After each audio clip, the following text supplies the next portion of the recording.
Hola familia, bienvenidos a esta nueva lección. En esta clase estaremos viendo el capítulo número 9, involucrándome en su obra y qué debo hacer para él. Antes de empezar esta clase, yo te invito a que juntos nos pongamos en oración, pidiéndole pues que sea el Espíritu Santo que en este tiempo gobierne en nosotros para poder escuchar atentamente lo que nos quiere decir el mensaje. Amado Espíritu Santo, que este tiempo seas tú tomando el control, la autoridad sobre nuestros pensamientos y acciones, Señor. Que seas en todo momento cuidando para que no haya ningún despiste y no podamos compenetrarnos y entender lo que el mensaje nos quiere decir a través de esta clase. Dios de los cielos, te pedimos que seas tú cubriendo y poniendo tu manto de poder, tu mano poderosa, Señor, sobre nosotros, para que el enemigo no quiera en este momento estorbar y nos impida ponernos concentrar en esta lección, en esta clase. Padre de los cielos, que seas tú en todo momento, bendito es Jesucristo. Que tú con tu sangre preciosa seas cubriéndonos cada vez más para que lo que estamos aprendiendo, Señor, lo podamos poner en práctica en nuestra vida. Te damos las gracias, quédate con nosotros en el nombre maravilloso de tu Hijo Jesucristo. Amén. Vamos a ir a la palabra de Dios, al libro de Mateo, el Evangelio de San Mateo, capítulo 6, versículo 10. Dice: venga tu reino, hágase tu voluntad, como en el cielo, así también en la tierra. Y dentro de eso vamos a ver lo que es involucrándonos en la obra del Señor. Y es desafiar al discípulo de Cristo a que viva en obediencia, en el involucramiento de la obra de Dios a su alrededor. En esto vamos a ver pues los conceptos claves que son la adoración, administración, comunidad, discipulado y evangelización. Hay muchas maneras de involucrarnos en la extensión de la obra de Dios. Muchos líderes cristianos están preocupados por ese crecimiento numérico a través de la evangelización. Hay otros que los agitan a las finanzas y hay otros que piensan en su plan estratégico. Pero estas sanas intenciones son insuficientes cuando su perspectiva está en su reino personal y no en la obra de Dios. Esto ha ocasionado graves consecuencias negativas y el costo ha sido altísimo. Lo más grave es que quizás el Evangelio aún no ha dado el fruto completo en la vida de cada creyente. La iglesia aún tiene por delante la tarea de encarnar la palabra a nivel corporativo. Hay una imperativa necesidad de aumentar la comprensión de los valores del reino de los cielos y la vida de Dios en cada uno de nosotros, para que podamos vivir de esa vida abundante que Dios nos quiere dar. Es interesante notar que la expresión reinado de Dios aparece con frecuencia en Mateo, Marcos y Lucas, ¿no? Aparece más o menos unas 61 veces y es muy escasa lo que vemos en el Evangelio de Juan o en otros escritos de Pablo, que ya son cristológicos. En Pablo raras veces se habla del reino de Dios y solamente lo encontramos unas 8 veces. La comprensión del establecimiento del reino de Dios para nosotros aquí en la tierra favorece el desarrollo de nuestra madurez para que éste se refleje en la sociedad. Las verdades del Evangelio tienen que sembrarse en el suelo enriquecido de este mundo. Hasta que el Evangelio no sea correctamente comprendido y aplicado en cada vida, no podemos esperar que nuestro entorno cambie. Nuestro mundo debe de progresar en la medida en que el Evangelio se despliega, se encarna y se revela en nosotros. Dios no está únicamente interesado en propagar su Evangelio, sino en entregar esa semilla. Dios no solo espera que la semilla caiga en buena tierra, también Dios está interesado en cultivar la semilla para que ésta lleve mucho fruto, y no cualquier clase de fruto, sino un fruto que sea hasta 100 veces más numeroso de lo que se había sembrado. Ningún hijo de Dios podrá extender el reino de Dios sin involucrarse obedientemente en su obra. Debemos expresar en nuestra vida la verdad transformadora de que Jesucristo reina sobre todas las cosas y se hace evidente en la obra sobrenatural de Dios, en los creyentes de las iglesias locales y a través de ellos. El reino de Dios tiene que ser el enfoque vital y central de cada persona creyente y debe procurar que con la cual debe alinearse a fin de conocer la vida absoluta y abundante que Dios creó para que la experimentemos en Cristo. La perspectiva del reino de Dios te debería llevar a considerar la forma en que sirves a Dios, alejado de cualquier sectarismo y denominacionalismo. No hay dos equipos, solo hay uno solo, y todos queremos que se extienda su reino tanto en la vida de cada persona como en el mundo general. Para eso hay 5 propósitos para que nosotros nos involucremos en su obra. En el Nuevo Testamento nos dice que hay 5 funciones que cada iglesia necesita llevar a cabo para cumplir con la gran comisión. Esto significa que es más allá de las diferentes condiciones sociales, étnicas, económicas y cualquier otra cosa. Estas 5 funciones interrelacionadas son esenciales para establecer y mantener un enfoque en el reino y llegar a ser una iglesia exitosa. Estas funciones no son nuevas, en realidad son antiguas y conocidas. No obstante, sí contempla a la iglesia con sinceridad y atención. Podremos llegar a descubrir que solo se está poniendo en práctica 1 o 2 de ellas. Son fáciles de entender y de enumerar, pero difíciles de llevar a la práctica. Y es aún más difícil comprometerse con eso a largo plazo. Sin embargo, eso es lo que debe hacer para edificar una iglesia. Antes de que pueda aplicarlas a la iglesia, debe aplicarlas a usted mismo. En Hechos 2 describe estas 5 funciones de toda iglesia con la perspectiva del reino, ¿no?, como parte de lo que sucedió después de la predicación de Pedro en el día del Pentecostés. Allí se explica en detalle por primera vez cómo crecería la iglesia y se expandería el mensaje del evangelio después de la muerte de Jesús, por medio de los discípulos. Los 5 propósitos juntos son los que guían a la iglesia a ser una iglesia sólida, saludable, equilibrada en su crecimiento. Primera de ellas es la evangelización. La evangelización cristiana es el proceso de compartir el evangelio con los perdidos y ganarlos para Cristo, lo cual les permite entrar al reino de Dios. Es pedirle que se arrepientan de sus pecados y depositen su fe en Cristo para obtener el perdón de los pecados y recibir el regalo de la vida eterna. Luego, seguirlo siempre como su Señor, ¿no? Evangelizar es el propósito fundamental de la iglesia. Es imposible el crecimiento de la iglesia sin la evangelización. En el Antiguo Testamento, Israel debía ser el portavoz de Dios para las naciones.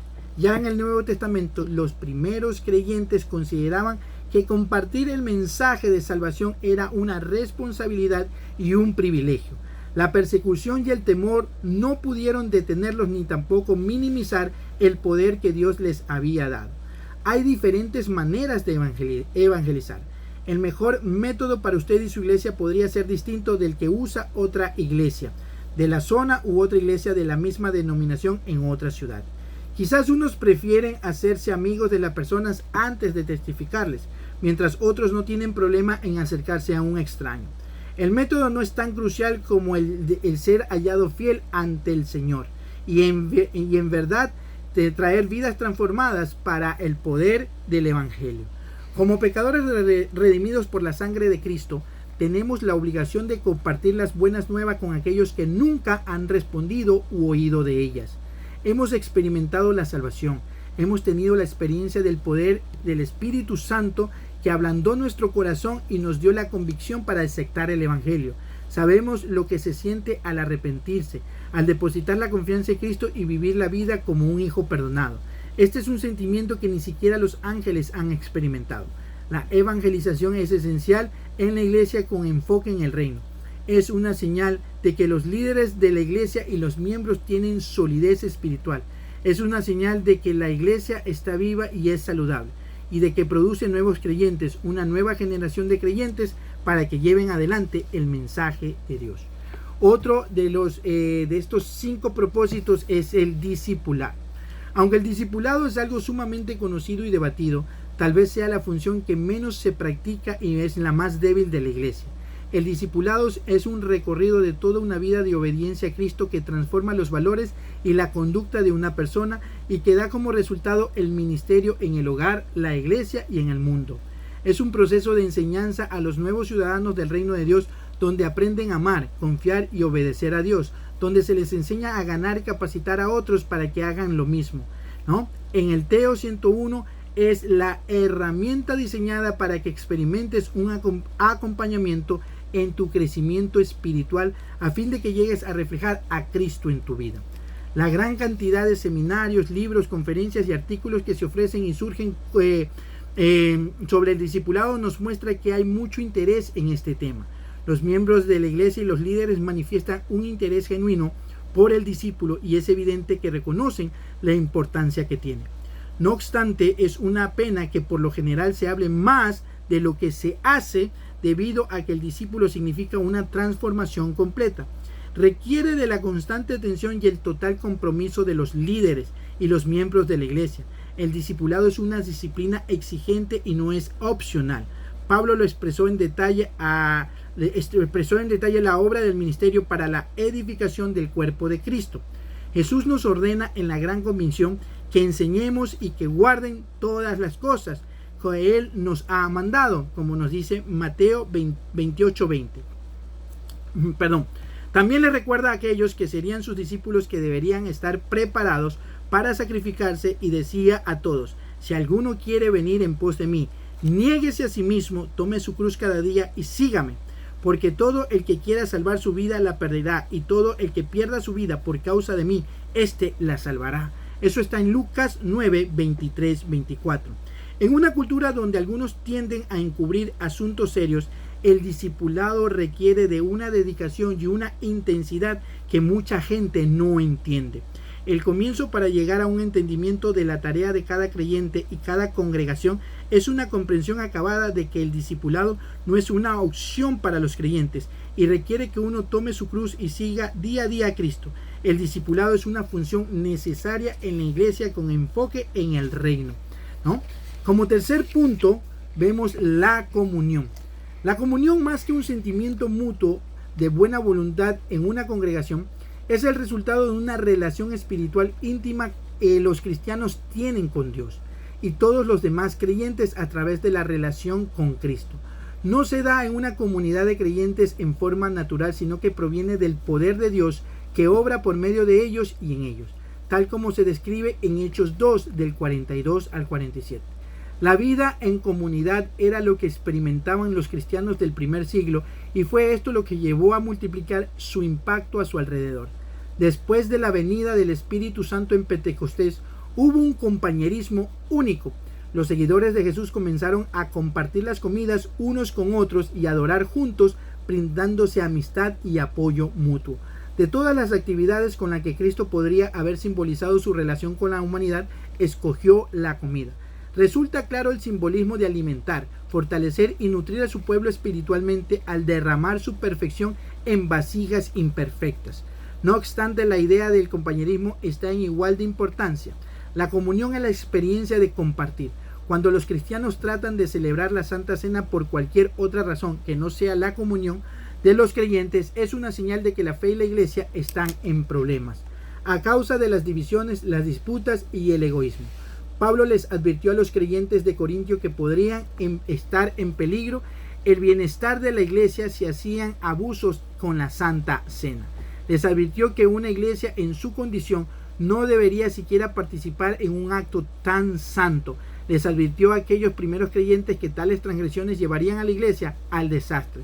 Por tanto, pruébese cada uno a sí mismo y coma así del pan y beba de la copa, porque el que come y bebe indignamente, sin discernir el cuerpo del Señor, juicio come y bebe para sí. Por lo cual hay muchos enfermos y debilitados entre vosotros y muchos duermen. Primera de Corintios 11 del 28 al 30. Sin la comunión cálida y amorosa, ninguna iglesia podrá crecer. La gente no se sentirá bienvenida en un ambiente de pleito, egoísmo, frialdad y donde la tensión domina el ambiente. La comunión debe seguir a la evangelización y al discipulado para que la iglesia sea el lugar donde los creyentes nuevos se sientan como en casa. Cuando esta comunión se resquebraja, puede estar seguro de que las demás características de una iglesia con enfoque en el reino también faltan o están raídas. Vivir en comunidad es el laboratorio en el que se pone a prueba la asimilación de las verdades doctrinales y posicionales que el pueblo de Dios necesita experimentar para bendecirse mutuamente y para irradiar el amor que ha sido derramado en ellos. Si no hay verdadera comunión cristiana es porque el Espíritu Santo no está a cargo de la situación. La transformación se transfiere de mi persona y mi ámbito hacia la otra persona, ¿no? Además de ser producto del Espíritu Santo, la comunión alimenta a las iglesias a evangelizar. La motivación para alcanzar a los perdidos también se estimula y se intensifica por el deseo de llevarlos a una comunión con Cristo y con los demás creyentes. La comunión permite que los creyentes experimentemos la riqueza de las relaciones humanas y divinas, ¿no? Y que apuntemos a la eternidad cuando vivamos para siempre con Jesús. La comunión nos permite experimentar ahora lo que es la familia de Dios y nos permite degustar cómo será la familia en el cielo. Como cuarto punto está la ministración. Ministrar es suplir las necesidades de otra persona en el nombre de Jesús. Se habla de un servicio a las personas dentro de la familia de la iglesia y como misiones a las que están fuera de las iglesias con los recursos que Dios provee. Este ministerio crece como resultado de una vida transformada y de servicio. Probablemente sea la función mejor entendida y que se practica con mayor fidelidad. Eso lo vemos en Hechos 2, del 44 al 45. Hemos sido creados, llamados y salvados para servir. El servicio es connatural al Hijo de Dios. Si lees detenidamente y revisas el Nuevo Testamento, la palabra siervo aparece 116 veces y de esas 116, 112 veces se refieren, ¿no?, a la palabra griega doulos, que significa que un esclavo subordinaba sus intereses de manera voluntaria y vitalicia en favor de los de su amo y para hacer cualquier cosa que se le pidiera. Los creyentes que mejor llevan a cabo el ministerio son aquellos que se han comprometido con la evangelización y el discipulado, tal como Moisés dijo en el conocido pasaje de Deuteronomios 8:3. Para hacerte saber que no solo de pan vivirá el hombre, mas de todo lo que sale de la boca de Jehová vivirá el hombre. Las necesidades espirituales de una persona son más importantes que cualquier necesidad física. Hubo épocas en que Dios permitió que los israelitas estuvieran sin comida ni agua en el desierto. Esta experiencia puso a prueba la lealtad del pueblo y les enseñó una lección valiosa. El alimento espiritual es más importante que el refrigerio físico. Jesús reforzó esta verdad fundamental cuando se rehusó a comer durante la tentación en el desierto. El ministerio no reemplaza a la evangelización, pero siempre será parte de una iglesia con enfoque en el reino. La compasión cristiana exige que tengamos que ministrar a cada uno más allá de la raza, la religión, las habilidades o las circunstancias. Debemos suplir las necesidades no según nuestro criterio, sino en respuesta a la enseñanza y al ejemplo de Jesús.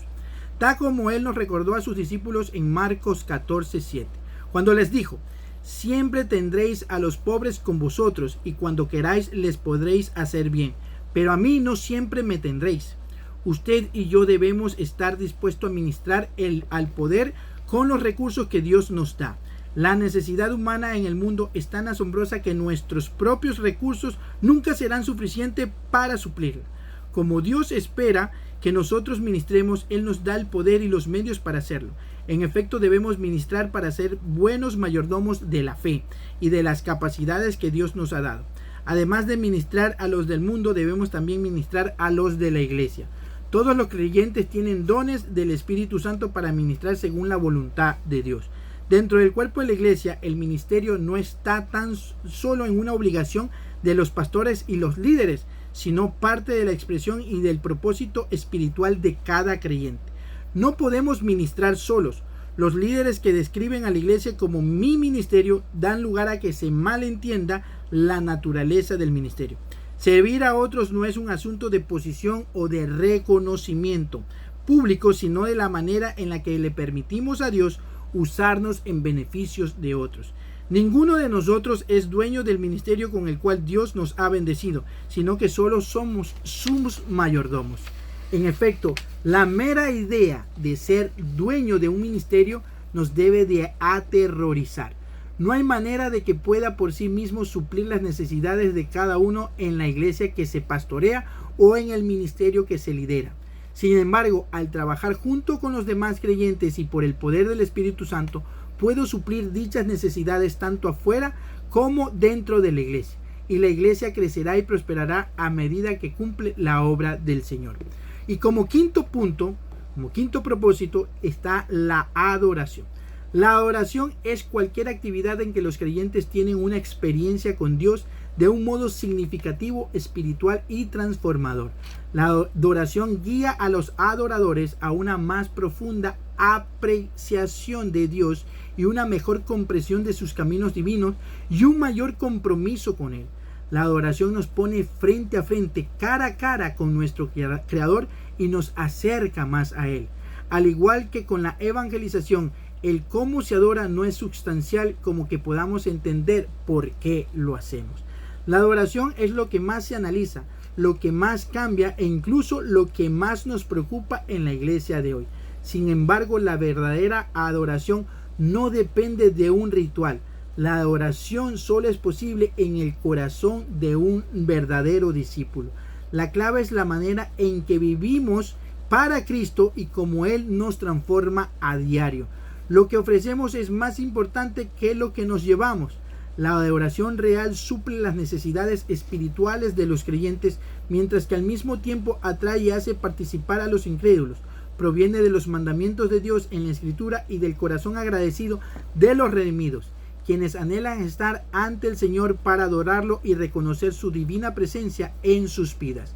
Mientras que los estilos de adoración pueden adaptarse por razones prácticas, personales o culturales, la Biblia nos da instrucciones específicas sobre lo que debe ser la adoración. Dios está a cargo de la adoración y espera que lo adoremos según sus directrices. La adoración debe estar dirigida por líderes creyentes que tengan un enfoque en el reino, que entiendan la cultura y el contexto del cual provienen los adoradores, que sean ellos mismos transformados por la experiencia de la adoración y que crean que Dios busca a aquellos que lo adoran en espíritu y en verdad. Amén. Bueno, el Señor Jesucristo los bendiga en este día, en esta clase, que sea Él y nos podemos ver, Dios mediante, en la próxima clase. Un abrazo. Bye.